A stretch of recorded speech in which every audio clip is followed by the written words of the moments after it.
आज नहीं तो कल खुदेगी, तेरी कबर खुदेगी। आज नहीं तो कल खुदेगी। गठबंधन सरकार मुर्दाबाद, मुर्दाबाद मुर्दाबाद देवेंद्र बबली मुर्दाबाद, मुर्दाबाद मुर्दाबाद मनोहर सुनोहर मुर्दाबाद, मुर्दाबाद मुर्दाबाद खट्टर पट्टर मुर्दाबाद। मुर्दाबाद मुर्दाबाद।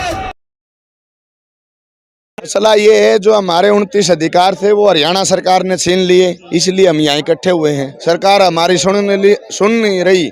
हम चंडीगढ़ में गए थे, मुख्यमंत्री से वार्तालाप करी थी, मुख्यमंत्री वाई हथ बात करके वहाँ से निकल गया। क्या 29 मांग क्या बता रहे हैं आप? 29 अधिकार वो मेमोरेंडम आपको दे देंगे। अब 29 के 29 हैं, वो आपको बारीकी से देंगे। कॉन्स्टिट्यूशन ऑफ इंडिया वो पूरा एक जो कानून बना हुआ है वो आप बुक से निकाल लो, ऑनलाइन निकाल लो। क्या 29 अधिकार हैं सर? तो ये है ई टेंडरिंग लागू कर रही है। जो सरपंच की पावर थी 20 लाख की वो छीन ली, और उसके ऊपर भी 5 लाख की करके बाउंडेशन करने का काम किया। जो हमारे गांव का पैसा था उस पैसे को 50% टेंडर देने की बात करते हैं, चाहे वो पंचायत फंड है, चाहे PRI है, चाहे सेंट्रल फाइनेंस कमीशन का पैसा, चाहे स्टेट फाइनेंस कमीशन का पैसा है, चाहे वेट स्कीम का है या और अन्य स्कीम का है। वो पैसा हमारे रूटीन में जनसंख्या के आधार पर गाँव में आता था, गाँव का सरपंच लगाता था। उसका अधिकार छीन के टेंडर लगा रही है, टेंडर इस सरकार के लोग ले रहे हैं। तो क्यों आप लोग ये नारा लगा रहे हैं कि कब्र खुदेगी? जैसे किसी सरकार की कब्र या खुदेगी। पार्लियामेंट में इनको हरा देंगे। 10 सीट है पार्लियामेंट की और 90 के 90 विधानसभा क्षेत्र हैं। 90 महिला न चलते कर देंगे, ना बीजेपी का ना JJP का, गठबंधन की सरकार है। ये कब्र खोदने की बात कर रहे हैं। कौन आएगा फिर आखिर जब बीजेपी सरकार को आप हटा? क्या विपक्ष हरियाणा प्रदेश के अंदर मर गया क्या? इस देश के अंदर विपक्ष की पार्टी है नहीं? तो हर जगह मर गया ऐसा बता रहे हैं लोग। कौन कह रहे हैं मर गया? अरे कौन कह रहे हैं? ये बीजेपी वाले तो कुछ चुनिंदा लोग हैं, तानाशाह लोग हैं। ये पता नहीं किसको मार देंगे। आप जो तानाशाह कह रहे हैं वो तो इन्होंने राहुल गांधी को मतलब सदस्यता रद्द कर दी। अगर राहुल गांधी की सदस्यता रद्द कर दी तो पूरे भारत का विपक्ष मर गया क्या? और कोई आदमी नहीं बचा? नहीं, जैसे आप देखते हैं हर जगह सरकार जो बनती है तो उसको आप देखते हैं कि आप ये बताओ कितने स्टेटों के अंदर भारतीय जनता पार्टी की सरकार है? कितने स्टेटों के अंदर है? अभी तो क्या पूरे भारत के अंदर है? पूरे भारत के अंदर। तो फिर कहा क्यों नहीं विपक्ष? आप ये क्यों बात कर रहे हो भाई विपक्ष मर गया? महाराष्ट्र में देखा तो आप ये बताओ, पश्चिम बंगाल की मुख्यमंत्री बहुत अच्छी है दिल्ली की, और वो सरकार के खिलाफ बोल रही है। क्या उत्तर प्रदेश का मुलायम सिंह यादव का लड़का 100 से ज्यादा सीटें ले रहा है, वो भी विपक्ष में नहीं है? फिर चुनाव में कैसे लालू का लड़का विपक्ष में नहीं है? नीतीश इनके विपक्ष में नहीं है? और अन्य पार्टी आम आदमी पार्टी इनके विपक्ष में नहीं है? हरियाणा में INLD इनके विपक्ष में नहीं है? लेकिन 2024 में चुनाव भी है, पूरे देश में है, तो क्यों विपक्ष जो जिस तरह की चर्चा चल रही है एकजुट नहीं हो पा रहा है, इसका आप लोगों को नुकसान नहीं होगा? कौन कहता है विपक्ष एकजुट नहीं हो रहा है? ये चुनाव आने दो, सब पार्टियों के अपने मुद्दे हैं, अपने मुद्दों की लड़ाई लड़ते हैं। क्षेत्र की लड़ाई लड़ते हैं, कोई देहात की लड़ाई लड़ते हैं। सभी पार्टियां जब पार्लियामेंट का चुनाव आएगा, ऐसी मजबूरी पैदा कर दी इन लोगों ने, सभी विपक्ष को एक होना पड़ेगा, एक मत होना पड़ेगा। और ये तीसरा मोर्चा बनेगा। कांग्रेस के तो बस की बात है नहीं, क्योंकि कांग्रेस का नेतृत्व कमजोर है, इसलिए ये हालात पैदा हो रहे हैं। तीसरा मोर्चा बनेगा, तीसरे मोर्चे में सरकार बनेगी। मैं गारंटी देता हूं भारतीय जनता पार्टी सत्ता से जाएगी, चाहे वो प्राइम मिनिस्टर नरेंद्र मोदी है। ऐसे हालात पैदा होगा, भारतीय जनता पार्टी को विपक्ष में बैठने के लायक सीटें नहीं मिलेंगी। नरेंद्र मोदी ने क्या कर रखा है, कुछ मीडिया के लोगों को, सभी को नहीं कह सकते, स्वतंत्र लोग भी बहुत हैं, कुछ मीडिया के लोगों को हाईजैक कर रखा है, और वो इन्हीं की बड़ाई दिखाते हैं, वो धरातल की चीज नहीं दिखाते। आप ये बताओ, इनको कोई न्योता दे के ले आए थे कि ये अलग अलग स्टेटों के लोग यहाँ बैठे, क्यों प्रदर्शन में बैठे? आप इनकी तरफ निगाह मार के देखो। अगर इनको कहीं इस सरकार से पीड़ा है, इस सरकार से कहीं इनकी नीतियों से पीड़ा है, तभी जाकर के यहाँ दिल्ली में इकट्ठा हुए। इतने काम के समय में, इतने कीमती समय में किसान लोग भी बहुत ज्यादा हैं, तो यहाँ करके बैठते हैं। आपने देखा दिल्ली के चुगुर्दे बॉर्डरों पे, चाहे वो कुंडली बॉर्डर था, चाहे आपका सिंगू बॉर्डर था, चारों तरफ किसान बैठे हुए थे। क्या उनके दिमाग में कमी है? कहीं ना कहीं उनके साथ उनके अधिकारों का हनन हो रहा है, इसलिए तो विरोध कर रहे थे।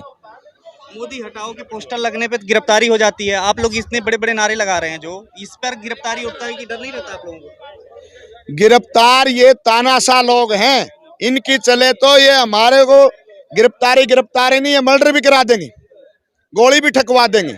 लेकिन क्या हमें ये सरकार चुन करके भेजी है? हम ही लोग थे जिन्होंने भारतीय जनता पार्टी की वोट डाली, आज हमारे साथ ये हनन कर रहे हैं। मतलब आप कह रहे हैं लोकतंत्र नहीं है? लोकतंत्र नहीं, लठतंत्र है। वाजपेयी एक अच्छा व्यक्ति था, अटल बिहारी वाजपेयी जो था वो एक अच्छा व्यक्ति था, हम उसका सम्मान करते थे। लेकिन आप ये देखो, सच्चाई बताऊंगा, नरेंद्र मोदी ने, लाल कृष्ण आडवाणी और अटल बिहारी वाजपेयी ने भारतीय जनता पार्टी को जन्म देने का काम किया था। आज उन लोगों को खुड्डे लाइन लगा दिया। आप ये बताओ, आज मोदी मोदी देश कर रहा है, वाजपेयी का कितना नाम लिया जाता है भारतीय जनता पार्टी के लोगों की तरफ से। वाजपेयी जी तो नमन करने के लिए याद आता है, तब कोई चुनाव का समय आता है तब जाकर के बीजेपी को वाजपेयी जी याद आते हैं। वो बहुत अच्छे व्यक्ति थे। कहा जा रहा है ना मोदी जी ही उनकी विचारधारा को आगे ले जा रहे हैं।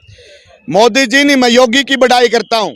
योगी आदित्यनाथ एक अच्छा व्यक्ति है, अगर उसको प्राइम मिनिस्टर का पद दे दिया जाए तो अच्छी बात है, वरना देश के नरेंद्र मोदी इस देश को चलता करने का काम करेगा, इस देश के साथ हनन करने का काम करेगा। तो आरोप लगता है लोकतंत्र से, संविधान से चलते नहीं, बुलडोजर चलवा देते हैं। अरे वो अच्छा व्यक्ति है, वहां कर रहा है जो, वो उत्तर प्रदेश का अपना क्षेत्र का मामला है, लेकिन वो व्यक्ति इनसे देखे अच्छा है।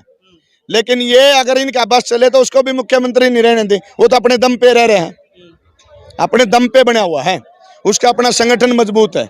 जो अपनी वह क्या बोलते हैं उसको, कोई संगठन बनाया हुआ उसने वहाँ, और उस संगठन के तहत वो वहाँ का चीफ मिनिस्टर है। देखिए, ये जो प्रोटेस्ट है ये हमारे हरियाणा से बात बाहर हो चुकी ना, तब हमें दिल्ली जंतर मंतर की सड़कों पर आना पड़ा है। क्योंकि सीएम जो हरियाणा के अंदर जो खट्टर साहब है, जो मुख्यमंत्री है, उन्होंने हरियाणा के जो सरपंच है उनसे बातचीत करने के लिए अपने दरवाजे बंद कर लिए है। और हमारे सरपंच भाइयों की लड़ाई है गाँव देहात बचाने की। जो हमारे संविधान के 73वें संशोधन की जो 11वीं सूची में जो 29 अधिकार सरपंचों को दिए गए हैं, सिर्फ उन्हीं अधिकारों की मांग करे, कोई लंबी चौड़ी हमारी मांग नहीं है। और सरकार उस मांग को दे नहीं रही है, क्योंकि वो अधिकार ये सरपंच बनने से पहले भी तो गांव देहात के पास थे। सालों से सरपंच बनते आ रहे हैं, तब भी तो वो अधिकार सरपंचों के पास थे। तो मतलब सरकार कहीं ना कहीं सरपंचों को चोर बताने का काम करी। लेकिन हमारे सरपंच भाई अंत तक अपनी लड़ाई लड़ेंगे।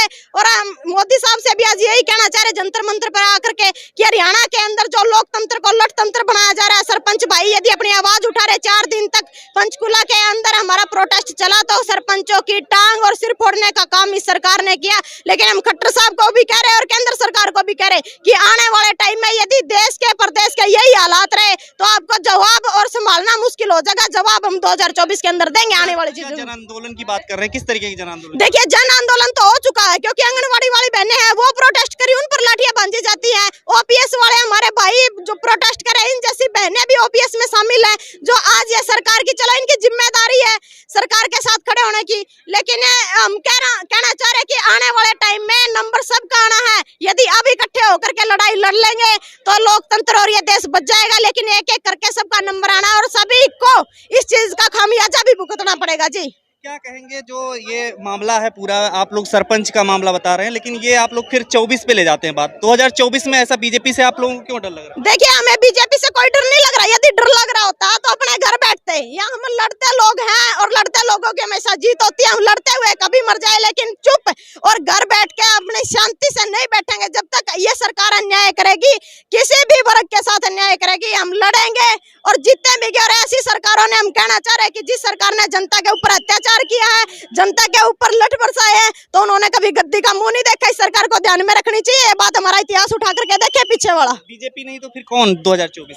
देखिए, वो भविष्य के गर्म में है कि कौन होगा। लेकिन ये बात है कि ऐसे गुंडे और गद्दार और मक्कारों को हम इस गद्दी पर नहीं देखना चाहते। जी, क्या कहेंगे, ये तो जैसे आप लोग कह रहे हैं राहुल गांधी के खिलाफ, आपने देखा कि विपक्ष को एक एक करके जो है वो आरोप लग रहा है, टारगेट किया जा रहा है। देखिए, विपक्ष यदि मजबूत होता तो हमें सड़कों पर नहीं उतरना पड़ता। हमारा कहीं ना कहीं विपक्ष कमजोर है, तभी आम जनता को यहाँ लठ खाने पड़ रहे हैं। यदि हमारा विपक्ष मजबूत होता, संसद के अंदर, विधानसभा के अंदर यदि हमारी आवाज बुलंद होती, तो हमें रोडों पर धक्के ना खाने पड़ते, हमें इन गद्दारों के लठ ना खाने पड़ते। कहीं ना कहीं ये मामला कमजोर है, तभी आम जनता धक्के खाती फिर रही और इन गद्दारों के लठ भी खाते फिर रहे।